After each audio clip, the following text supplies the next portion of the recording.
안녕하세요, 여러분. 네, 대단히 고생 많으셨습니다. 자, 기다리셨을 거예요. 그죠? 해설을. 자, 해설하기 앞서서 간단하게 23년도 서울시 9급, 그죠? 기출문제, 그죠? 시험 문제로, 문제 기준으로 해서 총평 먼저 시작하고 기출 해설 들어가도록 하겠습니다. 자, 23년도 9급 조경직 서울시 총평을 간단하게 해드리자면요. 일단은 문제 유형과 난이도는 평균적이었다라고 보겠습니다.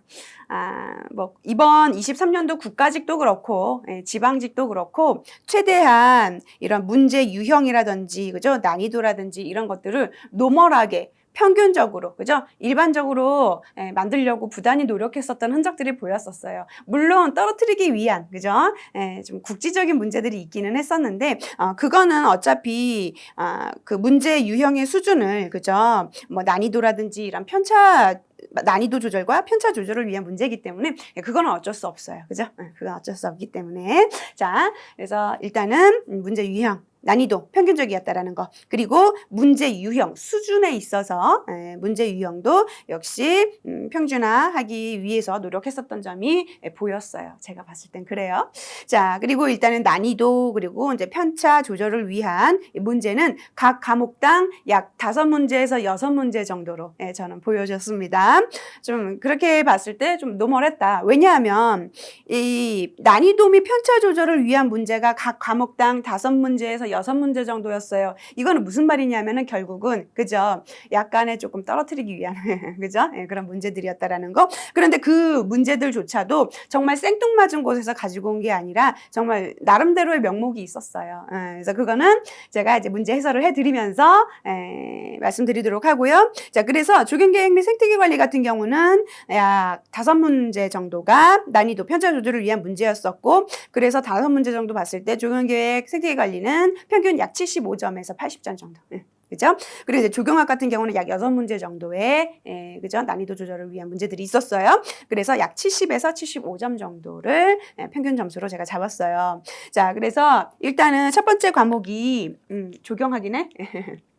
조경학을 기준으로 봤을 때 3번, 4번, 7번, 13번, 16번, 20번을 저는 꼽았습니다. 별표로. 그죠? 자, 이거는 이제 제가 이제 불러드린 이 문제들은 난이도 편차 조절을 위한 문제였다라고 말씀을 드리고 싶어요. 자, 그리고 조경계획 및 생태계 관리 같은 경우는 5번, 6번, 7번, 10번, 12번 이 5가지 문제가 그죠? 5개의 문제가 난이도 및 편차 조절을 위한 문제였다라고 저는 보겠습니다. 일단 이 정도로 볼게요. 자, 그리고 각 과목당 그죠? 문제들이 어떻게 그죠? 어떤 단원별로 어떻게 그죠? 단원별로 구성이 되어 있는지에 대해서 간단하게 살펴보자면은요. 자, 조경계획 및 생태계 관리 같은 경우는 법규 12문항, 생태 7문항, 그리고 계획 및 설계에서 1문항이 나왔어요. 그래서 최대한 과목에 그죠? 충실하려고 많이 노력을 했었던 것들이 보였어요, 저는.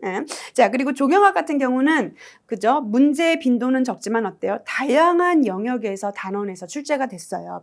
시공, 시방사와 적산을 포함한 시공 문제가 4문항이었고요. 그리고 법규 3문항, 그리고 설계 기준을 포함한 설계 기준 3문항, 계획 기준 3문항, 그리고 조경사가 2문항 나왔고, 그죠? 식재가 3문항, 그리고 관리가 2문항, 기타 1문항이 나왔어요. 여기서 이제 기타는 실무 문제, 어떤 문제 몇 번인지는 아마 아실 거예요, 그죠? 이따가 우리 이제 문제 해설하면서 보기로 해요. 자, 이 정도로 총평해 드릴게요, 그죠? 장황하게 설명할 필요 없어요. 그냥 문제 이렇게 나왔어요, 그죠? 자, 이 정도로 보고 우리 바로 문제 보도록 하겠습니다. 내가 토요일 날 그러니까 여러분들 여기 서울시 그죠 9급 지방직 시험 치르시는 날 그죠 6월 10일 날 제가 동대문에 갔었어요. 일이 있어가지고 그래서 갔는데 한양공고로 갔는데 거기가 서울시 그죠 9급 시험장이더라고요. 깜짝 놀랐어 보고. 그래서 여기에서 혹시 조경직 시험을 보는 우리 수험생분들이 있을까라는 기대감에 한양공고 가서 나는 이제 다른 그죠 일정으로 갔는데 거기에서 있는 동안 계속 마음속으로 기도를 했어. 이우주 조경직 그죠 강의로 공부하신 우리 수험생들 정말 합격했으면 좋겠다고 시험 잘 봤으면 좋겠다고 마음으로 기도를 했어요. 자. 1번부터 보도록 할게요. 조경공사 표준시방서, 시공, 그죠? 시방서와 관련된 시공 문제예요. 자, 조경공사 표준시방서상 수목식 제시. 수목식재 시 필요로 하는 일반 토양의 최소 깊이를 공사시방서에서 별도로 정하지 않았대. 일반 토양의 최소 깊이를 표준 그 시방서에서 별도로 지정하지 않았을 때에 성상 중, 그죠? 수목의 성상 중 대관목의 생육 최소 심도로 가장 옳은 것은 무엇인가? 이거 기억나요, 여러분? 자, 이렇게 일반 토양의 최소 깊이를 시방서에 별도로 정하지 않았을 경우에는 뭐를 기준으로 봐야 된다? 토양 등급 중급 이상을 기준으로 해서 봐야 된다라고 했었던 거, 그죠? 기억나시죠? 그래서 여러분 기본학교재 169페이지에 보시면 생존, 생육 이렇게 구분이 되어져서 나와 있고, 그래서 토양 등급 중급 이상을 기준으로 했을 때, 그죠? 대관목의 생육 최소 심도는 0.6m가 되겠다. 네. 이렇게 보면 되겠습니다. 이 정도로 볼게요. 자, 그리고 이어서 2번 문제.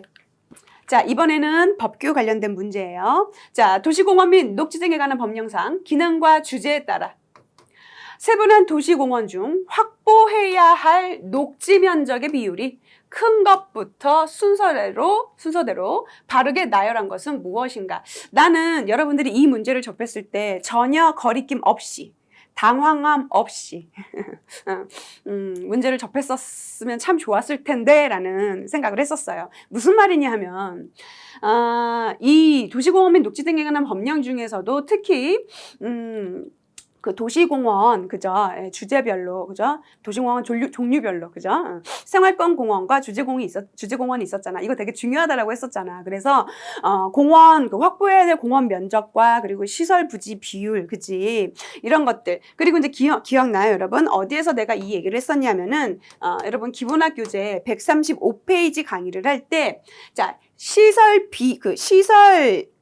부지 면적을 기준으로 해가지고, 그죠? 시설 부지 면적이 소공원이 20%란 말이야. 그러니까 나머지 80%는 녹지 비율이에요. 라고 설명했었던 거 기억나죠? 무슨 말이냐면은 시설 부지 면적을 기준으로 상대적으로 정리를 해서 나열을 하면 풀 수 있는 그런 문제였어요. 무슨 말이냐? 시설 부지 면적이 그럼 결과적으로, 그러니까 결론부터 얘기를 할게. 시설 부지 면적이 적을수록 뭐야? 상대적으로 녹지 비율이 커지는 거였어. 이렇게, 그죠? 생각을 했을 때, 자, 소공원 같은 경우는 시설 부지 면적이 20%니까 상대적으로 어때? 녹지 비율이 크겠지. 자, 그리고 그 다음에 이제 근린공원 같은 경우는 근린공원은 또 다시 이제 4가지 근린공원으로 나눠지는데 전부 다 동일하다 그랬어. 40%. 이제 40% 이하였으니까 녹지 비율은 몇 프로겠어? 60%가 되겠지. 80, 60. 체육공원 같은 경우는 50%예요. 그죠? 그래서 반이니까 50%. 그죠? 어린이공원 같은 경우는 60%야. 시설 부지 비율이. 그러면 상대적으로 나머지 면적 40%가 녹지 비율이 되겠지. 예, 이렇게 뒤집어서 또는 상대적으로 시설 부지 면적과 녹지 비율을 상대적으로, 그죠? 역으로 바꿔서 생각을 하면 충분히 풀 수 있는 문제. 결과적으로 상대적으로 뒤집어서, 그죠? 상대적으로 생각해라, 사고해라 라는 것은 이제 결과적으로 응용 문제예요. 응용 문제였어요. 자, 이 정도로 보도록 할게요. 여러분 교재는 135페이지 참조해 주시고요. 자, 이어서 3번 문제 보도록 할게요. 나는 이 3번을 별표를 쳐주겠어. 제가 좀 전에 총평할 때 3번, 4번, 7번, 13번, 16번, 20번이 난이도 편차 조절을 위한 문제라고 했잖아요. 그죠? 우리가 설계 기준에서, 자, 봐봐. 운동시설에 대한 설계 기준, 그리고 놀이시설, 즉 유희시설에 대한 어린이, 놀이시설에 대한 설계 기준, 그리고 휴양 및 편익시설에 대한 설계 기준에 대해서 다뤘었는데 그 중에서 어때? 상당히 깊게 들어간 문제야. 자, 일단 야외 무대 및 스탠드 설계 시 허용되는 객석에서의 최대 부각의 기준으로 맞는 것은 무엇인가? 지금 답은 30도라고 되어 있죠. 자, 여기에서 이제 부각에 대한 개념을 이제 알아야 되는 그런 문제예요. 부각이라는 것은 높은 곳에서 낮은 곳을 내려다볼 때 그 시선과 수평면이 이루는 각도를 얘기를 해요. 그러니까 높은 곳은 뭐가 되겠어? 객석이 되겠지. 객석에서, 그죠? 객석에서 이제 야외 무대를 바라봤을 때, 이제 높은 곳에서 낮은 곳을 바라봤을 때 최대 부각 기준이 30도란 얘기야. 이 문제였어요. 조금, 그죠? 내용이 어려웠지. 자, 이 정도 보도록 하고. 그리고, 그래서 3번은 버려도 돼. 자, 4번. 조경진흥법이에요. 그죠? 그래서 우리가 이제 조경 관련된 법규를 다룰 때 이제 조경진흥법에 대해서는, 그죠? 다루지는 않았었는데 일단 진흥법은, 그죠? 5년마다 수립 시행하는 조경진흥 기본 계획이 포함이 되지 않는 것은 무엇인가라고 되어 있어요. 자, 조경진흥법이라는 것은 말 그대로 조경을 진흥시키는 법이야.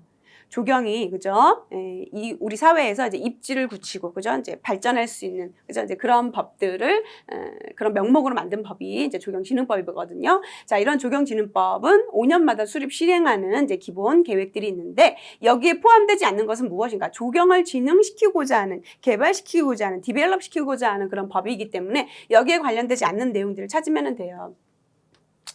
정원에 국한되지 않아요. 조경, 그죠? 조경 지원센터. 근데 진흥법에서 이런 조경 진흥 기본 계획에는 조경 지원센터를 설치하고 운영하는 거에 대해서는, 그죠? 기본 계획에, 그죠? 들어가지 않는 항목이었어요. 그래서 조경 분야 현황과 여건 분석, 조경 분야의 활성화, 조경 관련 기술의 발전, 연구 개발, 보급, 이런 것들이 5년마다 시행하는 조경 진흥 기본 계획이라고 보시면 되겠어요. 자, 그래서 일단은 이제 내용적으로 봤을 때 좀 우리가 느낌적으로 좀 이렇게 이제 추려낼 수 있는 또는 가려낼 수 있는 문제기는 한데 아무래도 이제 긴장한 상태에서 그죠? 시험장에서 긴장한 상태에서 이렇게 문제를 그죠? 접했을 때는 좀 그죠? 여러분들 당황하셨을 거라 생각이 돼요. 자, 그래서 이제 4번 같은 경우는 제가 그 해설 참조를 해드렸어요. 첨부한 해설 참조해 주시면은 좋겠고요. 자, 그리고 이어서 5번 보도록 할게요. 자, 이번에는 환경영향평가법이에요. 우리가 이제 조경계획 파트에서 법규 들어가기 전에 우리가 환경영향평가에 대해서 우리 다뤘었죠. 그래서 환경영향평가법 시행령상 환경영향평가 등의 분야별 세부 평가 항목 중 생활환경 분야에 해당하지 않는 것은 무엇인가? 인구 같은 경우는 사회경제 분야였어요. 그죠? 그래서 지금 이 5번 문제 같은 경우는 우리 기본학 교재 88페이지에 보시면 표에 나와 있어요. 그죠? 환경영향평가 등 분야별 평가, 그죠? 세부 평가 항목이라고 해가지고 대기 환경 분야부터 해서 사회 경제 분야까지 표로 나와 있고, 그리고 이제 이 내용들에 대해서도 우리가 연습 문제나 그죠? 이런 문제에서도 이제 다뤘었던 그런 내용들이었어요. 그래서 이 정도는 충분히 다뤘었던 내용이니까 풀 수 있었다. 이렇게 보도록 할게요. 자, 그리고 이어서 6번 문제 보도록 하겠습니다. 자, 6번도 그죠? 되게 반가운 문제였었죠. 내용이 그러니까 쉽게 말해서 딱 우리가 문제를 접했을 때 이런 지문이라든지 내용들이 되게 익숙한 내용 같았으면 아우 그죠? 윤주쌤이 생각났을 것 같아. 그죠? 자, 수목원 정원의 조성 및 진흥에 관한 법률 시행 영상. 자, 법규 관련된 문제입니다.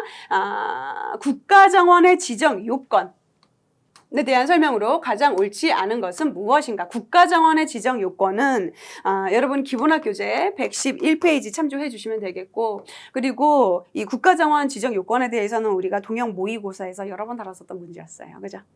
그래서 일단은 그죠? 최근 3년 이내 실시한 정원 품질 운영 관리에 대한 평가 결과가 70점 이상이어야 국가 정원으로 지정이 될 수 있다라고 해서 여러분 교재 기본적인 기본 범주에 대해서는 111페이지 참조해 주시면 되겠습니다. 표로 나와 있어요. 그죠? 그래서 국가 정원하고 이제 민간 정원하고 그죠? 비교해서 우리 같이 공부했었죠. 자, 요 정도로 보고요. 그리고 이어서 7번 문제. 내가 이 7번 문제를 보고 얼마나 안타까웠는지 몰라. 왜냐하면 아마 이제 기본학 교재를 그죠? 서머리를 하면서 열심히 공부하신 분들이라면 경관법에서 그죠?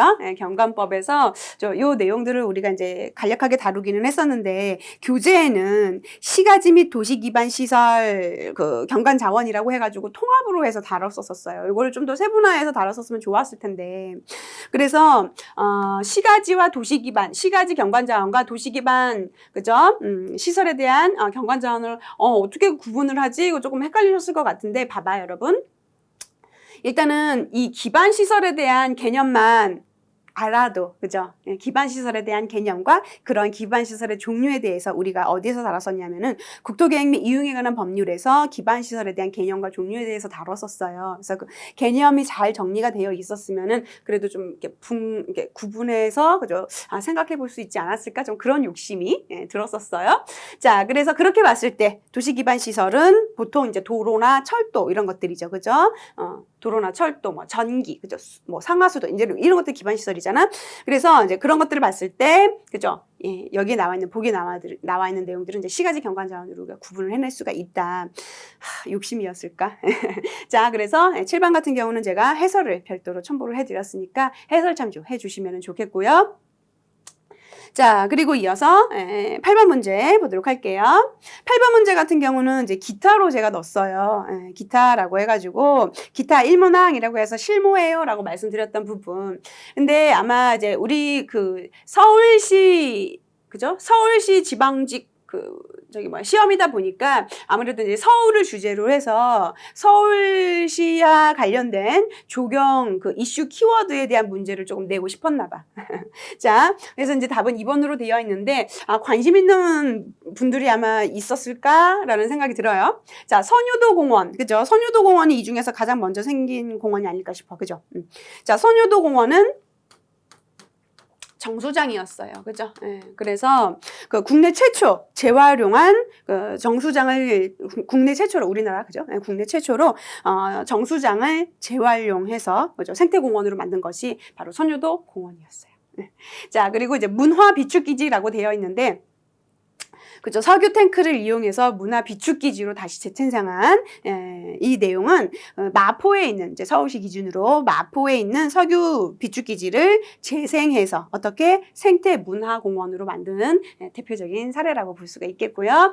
서서울공원 같은 경우는 폐정수장을 친환경공원으로 재탄생시킨 공원이에요. 자, 그리고 서울로 7017 아마 서울로 7017이 가장 최근에 만들어진 그죠? 공원이지 않을까? 도시재생 그 프로젝트로 가장 따끈따끈한 그죠? 최근 자료인데요. 서울로 7017 같은 경우는 서울역의 고가도로 있죠. 그죠? 고가도로를 그죠? 차량길을 어떻게 사람길로 사람 중심을 위한 사람 중심의 도시재생 프로젝트라고 해가지고 그 사람길로 다시 재탄생한 그죠? 프로젝트였었죠. 자, 이렇게 해서 그 조경 실무하고 관련된 문제에 대해서 살펴보셨고요. 자, 그리고 이어서 9번 문제 보도록 할게요. 자, 이 문제도 그죠? 참 이렇게 풀기 참 만만한 문제였어요. 자, 버라인 외래어기 때문에 그죠? 버라인이 주장한 인간의 미적 반응 과정. 이 인간의 미적 반응 과정은 기본학에서도 다뤘었고 그리고 여러 동형 모의고사에서 그리고 기출문제에서도 다뤘었던 그런 문제였었죠. 그죠? 그래서 자극 탐구, 자극 선택, 그리고 자극 해석, 자극 반응 과정으로 다뤘었던 내용들 이 정도로 보도록 할게요. 쉬운 문제였으니까. 자, 그리고 이어서 10번 문제. 자, 조경 설계 기준 문제입니다.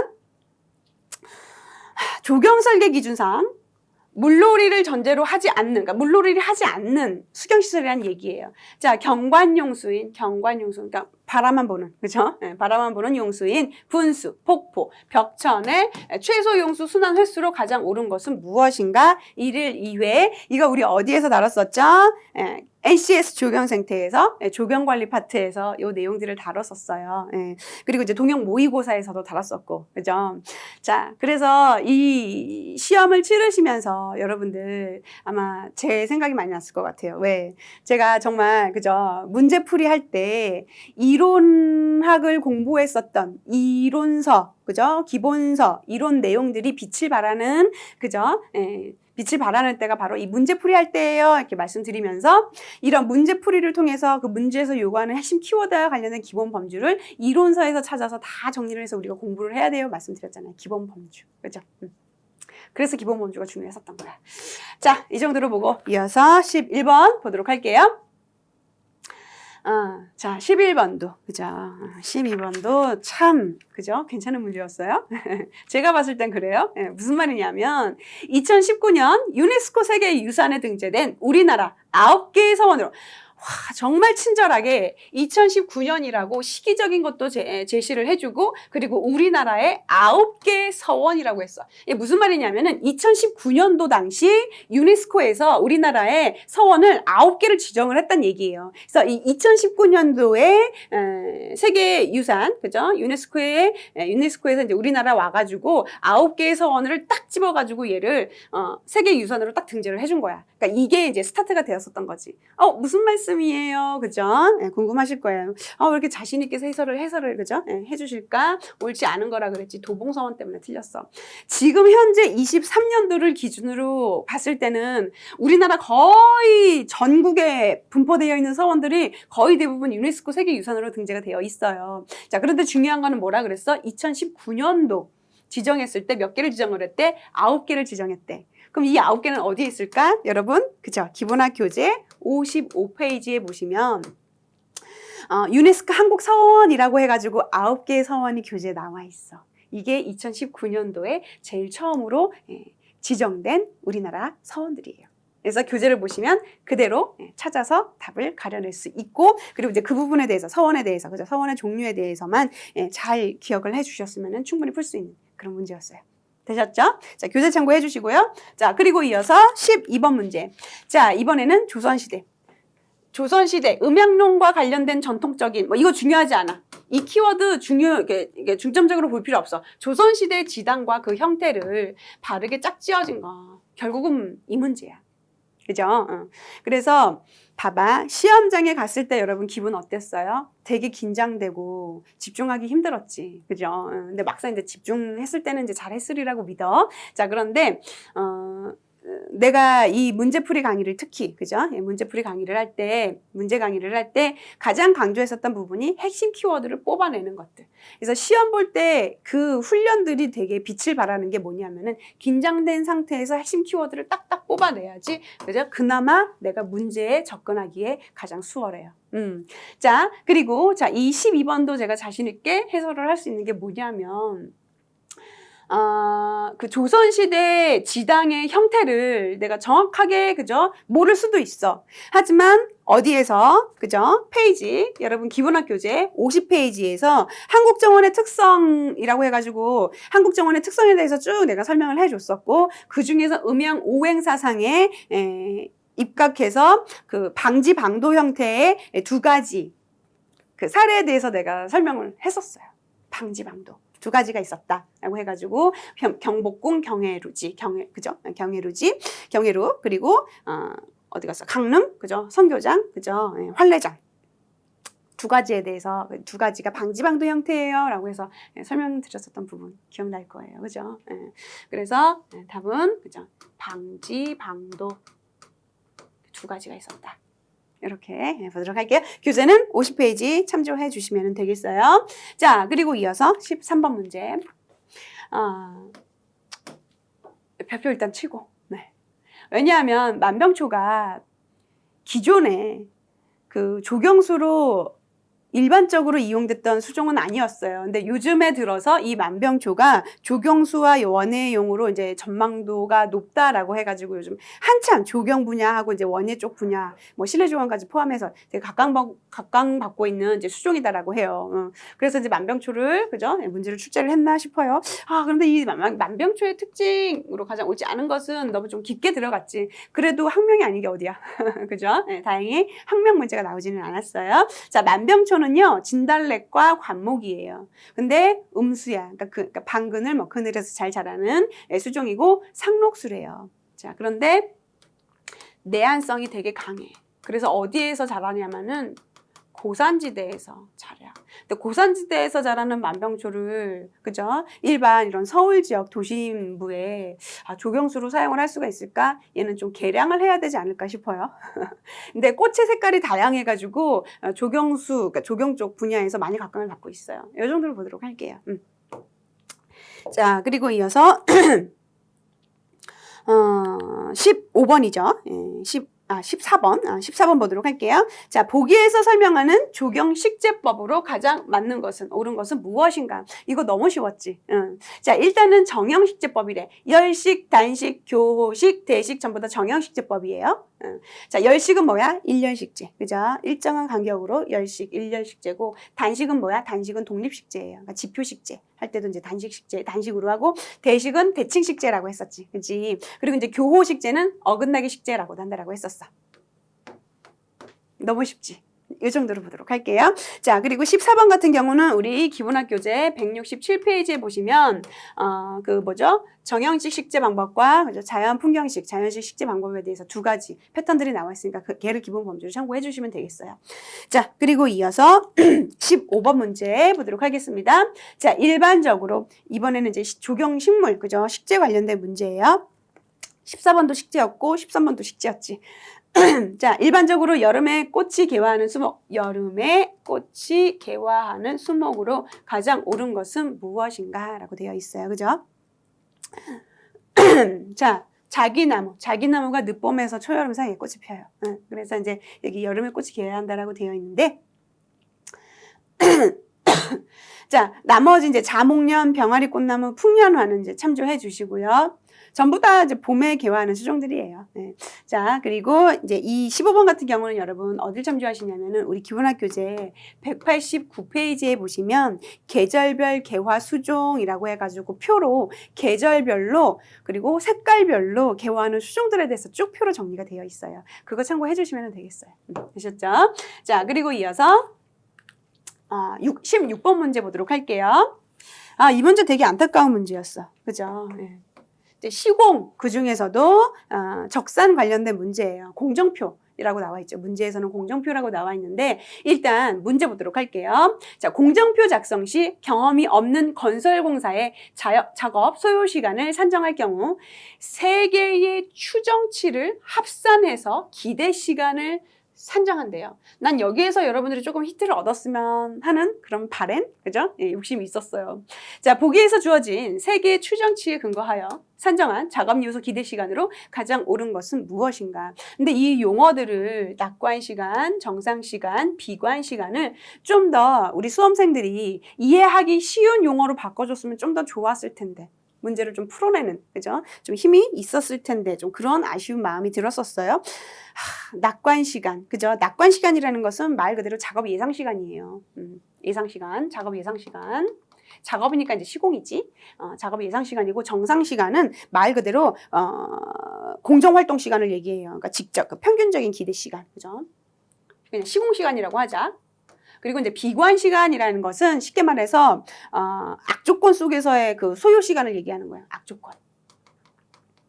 그럼 여기에는 낙관 시간, 정상 시간, 비관 시간에는 공통적인 작업 시간이 있겠지. 그럼 뭘 구해야 되겠어? 평균치를 구하면 되는 거예요. 결과적으로는. 그죠? 네. 그래서 이제 내가 좀 전에 그런 거야. 이 어려운 용어를 좀 더 쉽게 풀어서 적었으면은, 여기에서 세 개 추정치를 합산해가지고 기대 시간을 구하는 거니까 결과적으로 평균 값을 구하면 되는 거구나, 라는 것을 어느 정도 추정할 수 있지 않았을까, 추측할 수 있지 않았을까, 그런 아쉬움이 들었어요. 결과적으로 그러면 이제 이거 세 개 더해서, 그죠? 평균을 구하면 정답은 10이 나와요. 되셨죠? 자, 이렇게 보도록 할게요. 참, 그리고, 그러면은 이 문제에 대한 기본 범주는 어디예요? 라고 궁금하실 텐데, 그죠? 그래서 지금 16번 같은 경우는 아마 조경기사나 조경산업기사, 실기시험을 준비하셨던 분들이라면 아마 이 16번이 네트워크 공정표의 그 퍼트, 그죠? 퍼트의 그 적산, 그죠? 시공 관련된 문제라는 거를 좀 캐치를 할 수 있지 않았을까? 좀 그런 생각도 해봤어요. 그래서 네트워크 공정표 중에 퍼트라는 게 있어요. PTER, 그죠? 퍼트, 그죠? 퍼트니까 PERT, 퍼트라고 해가지고 세 가지 추정치의 가중평균으로서 활동기간, 즉 작업 소요 시간에 대한 기대치를 계산하는, 그죠? 그 개념이거든요. 근데 거기에서 이제 문제를 응용해가지고, 근데 여기에서는 뭐 네트워크 공정표의 뭐 퍼트에 대한 그 개념, 그리고 뭐 세 가지 추정치의 가중평균으로서 활동 시간에 대한 그런 이제 개념들을 쏙 빼버리고, 그죠? 그러니까 중요 핵심 키워드는 빼버리고 그냥 이렇게만 나와버린 거야. 추정치 합산해서 기대 시간을 구한다, 산정한다, 그죠? 자, 어쨌든, 자, 일단은 이제 쉽게 풀어서 정리를 해드렸으니까, 이런 개념과 원리로 계산하는 문제였구나라는 정도로 정리해 주시면 좋겠어요. 자, 그리고 이어서 17번 문제 보도록 할게요. 조경설계 기준상, 설계 기준에 대한 문제죠. 생태숲 조성 시 식생곤락의 설계 기준으로 옳지 않은 것은 무엇인가? 생태숲 조성에 대한 뭐 시방서 내용, 그죠? 뭐 설계 기준, 이런 것들도 우리가 좀 다루기는 했었는데, 이게 나 찾다가 결국은 이 문제를 못 찾았어. 왜냐면은 나는 이게 분명히 생각이 났거든. 자, 야생동물 유치를 위한 군락 조성 시 목표종에 따라서 적합한 식생을 계획을 한다. 자, 기존에 형성된 자연군락을 복원해서 이입종을 제외한 자생군락의 다층 구조를 확립하도록 관리한다. 자, 배식 시 새로운 환경 조건에 대한 신속한 적응을 위해 노지가 아니라 포트묘. 이거를 내가 어디에서 설명을 했었던 것 같은데 결국은 못 찾고 그냥 왔어, 촬영하러. 노지에서 생육한 묘목은 새로운 환경 조건에 신속한 적응을 못해요. 포트모가 적응력이 더 빨라. 자, 그래서 이거를 경사진가 어디 그죠? 변면 녹화인가 경사진 녹화 그런 생태 녹화에서 내가 내용을 달았었던 것 같은데 찾다가 결국 문제를 못 찾았어요. 자, 적용 가능한 기울기는 우리나라 낙엽 화렵수림이 잘 발달하고 있는 15에서 30% 기울기의 서면으로 한다라고 해서 생태숲 조성에 대한 식생곤락 설계 기준에 대한 내용에 대해서 그러니까 풀어보는 문제였어요. 자, 이 정도로 보도록 할게요. 자, 그리고 이어서 18번 문제. 자, 토양의 물리적인 성질에 대한 설명으로 옳지 않은 것은 무엇인가? 우리 토양의 물리적인 성질, 화학적인 성질에 대해서 우리 다뤘었어요. 그죠? 네. 자, 그런데, 이제 조금 내용이 이제 깊게 나온 내용이 한데, 일단 내용을 한번 보도록 할게요. 답은 4번으로 되어 있는데 토성, 그죠? 토심, 그죠? 자, 토성이라고 하는 것은 토양 입자의 크기를 말하며 이는 토양에 흡수된 양분과, 그죠? 양분의 양과 직접적인 관계가 있다라고 해서 토양의 성질, 토양 입자 크기. 자, 그리고 수목의 뿌리가 넓고 깊게 뻗음에 따라 양분과 수분의 흡수 능력은 더욱 증대된다. 당연한 얘기지, 그죠? 뿌리가 넓고 깊게 뻗으면 뻗을수록 어때요? 흡수 능력들은 그만큼 커지는 거야. 자, 그리고 그러니까 흡수할 수 있는 면적이 커지는 거죠. 그죠? 자, 토심은 수목이 이용할 수 있는 양분과 수유 보유 능력을 결정한다. 이거 연결해서 그죠? 예, 생각하면 충분히 이해할 수 있는 문제 내용. 자, 그리고 이제 4번 보도록 할게요. 동일한 양의 양분을 흡수하기 위해서는 사토보다 점토의 경우 더 자주 시비를 해줘야 된다고 바뀌었지. 자, 우리가 조경 계획에서도 토양을 다뤘었고, 그리고 식재 일반에서도 토양을 다뤘었어요. 그죠? 그래서 토양의 물리적인 성질, 화학적인 성질에 대해서 다룰 때, 이런 사토, 양토, 점토에 대해서, 사질, 양토, 그죠? 사질, 점토, 뭐 해가지고 이제 여러 이제 토양, 그죠? 구조에 대해서, 그죠? 종류에 대해서 이제 다뤘었잖아요. 그래서, 자, 양분을 흡수하기 위해 사토보다 점토의 경우 사토에 더 자주 시비를 해줘야지, 점토보다. 점토는 수분 보유량이 많기 때문에 그만큼. 그죠? 예. 물 빠짐이 잘 안 되잖아. 그래서 양분을 똑같은 양의 양분을 주더라도 이제 점토가 더 그죠? 양분 보유력이 이제 더 좋단 말이야. 사토 같은 경우는 모래 성분이기 때문에 금방금방 흡수가 금방금방 빠져나가잖아. 그렇기 때문에 더 자주 시비를 해줘야 되겠지. 그래서 내용적인 측면에서 우리가 그죠? 잘 분석을 해도 충분히 풀 수 있는 그런 문제였다라고 볼게요. 자, 그리고 이어서 19번 문제. 자, 보기에서 바람에 의해 전반되는 병원체를 모두 고른다면 무엇인가? 라고 나와 있죠. 자, 19번 같은 경우는 여러분, 이제 이거는 관리 문제예요. 그죠? 조경 관리 파트인데, 여러분, 기본학교재 283페이지에 보시면 병원체의 전반이라고 해가지고 표에 대한 내용이 그대로 나왔어요. 그래서 밤나무 줄기마름병균, 밤나무 흰가름병균, 그리고 잣나무 털록병균 전부 다 바람에 의해서 전반되는 병원체다. 그래서 교재에 있는 내용들 참고해 주시면 되겠어요. 자, 그리고 이어서 조경학 마지막 20번 문제. 이게 조금 어려웠죠. 관리 문제인데 수종에 따른 전정 시기와 요령으로 가장 옳은 것은 무엇인가? 라고 되어 있어요. 그죠? 답은 1번이라고 되어 있는데 상록 화렵수, 목련, 배롱나무, 동백나무 이렇게 나와 있어요. 일단 얘를 성상으로, 그러니까 목련, 배롱나무, 동백나무는 성상으로 접근을 해야 돼요. 자, 그리고 목련 같은 경우는 봄에 꽃이 피고 배롱나무 같은 경우는 여름에 꽃이 피잖아. 그치? 그리고 이제 동백나무, 그죠? 동백나무. 상록, 그죠? 예, 화렵수인 동백나무. 자, 내용 보도록 할게요. 자, 상록 화렵수는, 그죠? 상록 화렵수는 잎이 떨어지고 새 잎이 날 때 전정한다라고 되어 있어요. 그죠? 그래서 일단 요게 이제 맞는 답으로 되어 있고, 자, 목련 같은 경우는 꽃이 지기 전에 전정하는 게 아니라 목련은 이제 잎보다 꽃이 먼저 피잖아. 그렇기 때문에 꽃눈이 빨리 형성이 된단 말이야. 봄에 피잖아요, 또. 그래서 목련 같은 경우는 낙화 후 바로 전정을 해줘야 돼요. 왜냐면 휴면기에 전정을 해주게 되면, 얘 낙엽 화렵수라고 해가지고 휴면기에 전정해주게 되면은, 봐봐, 이른 봄에 꽃이 먼저 피고, 그 다음에 이제 잎이 나고, 그 사이에 이제 꽃눈을 형성을 하는데, 어때요? 휴면기에 전정을 해버리면은 꽃눈이 전부 다 제거가 돼가지고, 이제 봄에, 그죠? 꽃이 못 피운단 말이야.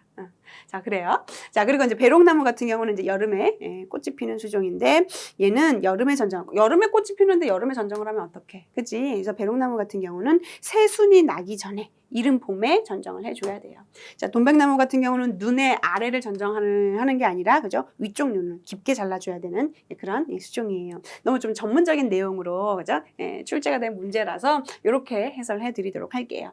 자, 이렇게 해서 우리 조경학까지 같이 살펴보셨고요. 잠시 쉬었다가 이어서 조경개미 생태계 관리 해설해 드리도록 할게요.